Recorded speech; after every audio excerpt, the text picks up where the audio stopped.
আসসালামু আলাইকুম viewers, welcome to mother cooking channel. আজকে আমি আপনাদেরকে রান্না করে দেখাবো আলু দিয়ে চিকেন ভুনা। আর এই চিকেন ভুনাটা খেতে কিন্তু বেশ মজার হয়। আর এই আলু দিয়ে চিকেন ভুনা তরকারিটা আপনারা ভাত, রুটি, পরোটা, পোলাও যে কোনো কিছুর সাথেই খেতে পারেন। চলুন তাহলে শুরু করা যাক। আলু দিয়ে চিকেন ভুনা করার জন্য এখানে আমি প্রায় 500 গ্রামের মতো চিকেন নিয়ে নিয়েছি।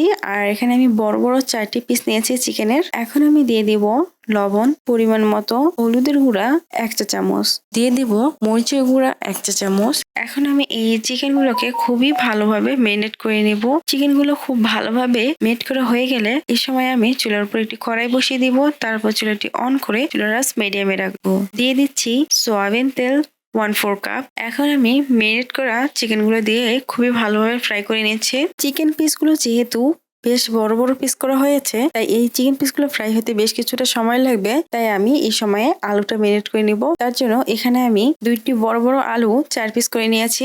এখন আমি এই আলুগুলোর মধ্যে দিয়ে দিচ্ছি লবণ পরিমাণ মতো, হলুদের গুঁড়া 1 চা চামচ, দিয়ে দিব মরিচের গুঁড়া 1 চা চামচ। এখন আমি এই আলুগুলোকেও খুবই ভালোভাবে মেরিনেট করে নিব। এদিকে চিকেন পিসগুলো এক সাইড প্রায় ফ্রাই করা হয়ে গেছে। এখন আমি এই চিকেন পিসগুলোকে উল্টিয়ে দিচ্ছি। আমি এই চিকেন পিসগুলোকে উল্টিয়ে পাল্টিয়ে খুবই ভালোভাবে ফ্রাই করে নিচ্ছি। আর চিকেন পিসগুলো যখন প্রায় 60% মতো ফ্রাই হয়ে যাবে, তখন আমি চুলার আঁচটা একটু বেশি বাড়িয়ে দিব এবং এই চিকেন পিসগুলোকে একটু লাল লাল করে ভেজে নেব। তবে সাবধান থাকতে হবে যে কোনোভাবে যেন চিকেন পিসগুলো পুড়ে না যায়। আপনারা দেখতে পাচ্ছেন এই চিকেন পিসগুলোর গায়ে কত সুন্দর ডিপ ব্রাউন কালার চলে এসেছে। এখন আমি এই চিকেন পিসগুলোকে তুলে নেব। কড়াইয়ে থাকা অবশিষ্ট তেলের মধ্যে দিয়ে দিচ্ছি আলু। আর এই আলুগুলোকেও আমি ঠিক একই নিয়মে লাল লাল করে ভেজে নিচ্ছি।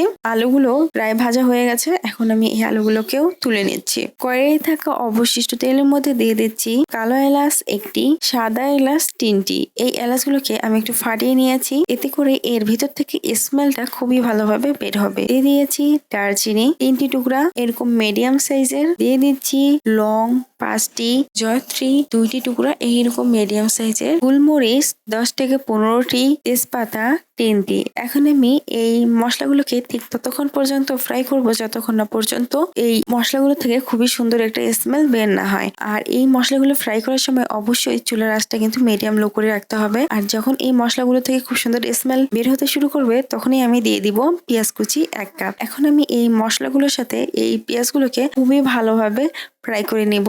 ফ্রাই করার এই পর্যায়ে পেঁয়াজগুলো কিন্তু খুবই ভালোভাবে ফ্রাই হয়ে গেছে।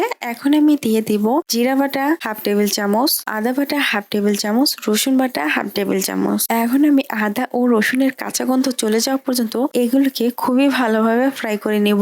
ফ্রাই করার এই পর্যায়ে আদা ও রসুনের কাঁচা গন্ধ প্রায় চলে গিয়েছে।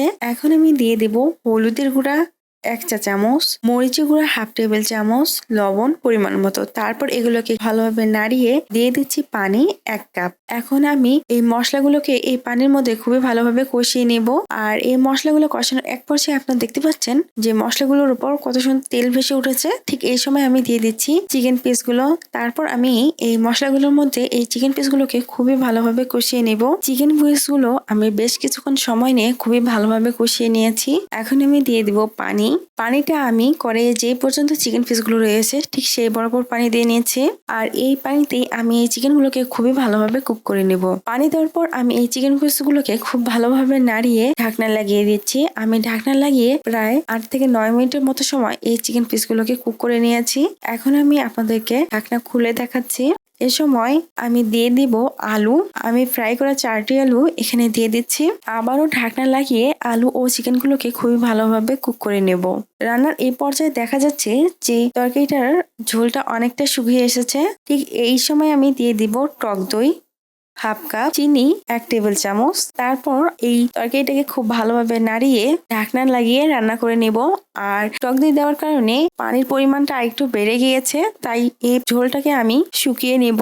ফিরে এলাম প্রায় 3 মিনিট পর। এ সময় দেখা যাচ্ছে যে তরকারির ঝোলটা অনেকটা শুকিয়ে এসেছে। এ সময় আমি দিয়ে দিব গরম মশলার গুঁড়া। তারপর তরকারিটাকে একটু নাড়িয়ে আবারও ঢাকনা লাগিয়ে তরকারিটাকে রান্না করব। আর এই সময় ঝোলটা যেহেতু একটু গাঢ় হয়ে এসেছে, চুলার আঁচটা একটু কমিয়ে দিব। রান্না এই পর্যায়ে আপনারা দেখতে পাচ্ছেন তরকারির ঝোলটা কিন্তু একেবারেই শুকিয়ে গিয়েছে এবং তরকারিটা কিন্তু খুবই ভালোভাবে রান্না হয়ে গেছে। চিকেন আলুর পিসগুলোও কিন্তু খুবই ভালোভাবে কুক হয়ে গেছে। এখন আমি চুলাটি অফ করে দিব এবং কড়াইয়ের মধ্যে ঢাকনা লাগিয়ে এই তরকারিটাকে প্রায় 5 মিনিটের মতো সময় চুলার উপরেই বসিয়ে রাখবো। তৈরি হয়ে গেছে খুবই মজাদার আলু দিয়ে চিকেন ভুনা। প্রিয় দর্শক, এই ছিল আমাদের আজকের রেসিপি। মাদার কুকিং চ্যানেলের আরো এক্সাইটিং রেসিপি নিয়ে আপনাদের সামনে আবারও উপস্থিত হব। ভিউয়ার্স, আপনাদের সকলকে অনেক অনেক ধন্যবাদ জানাচ্ছি পুরোটা সময় আমাদের সাথে থাকার জন্য।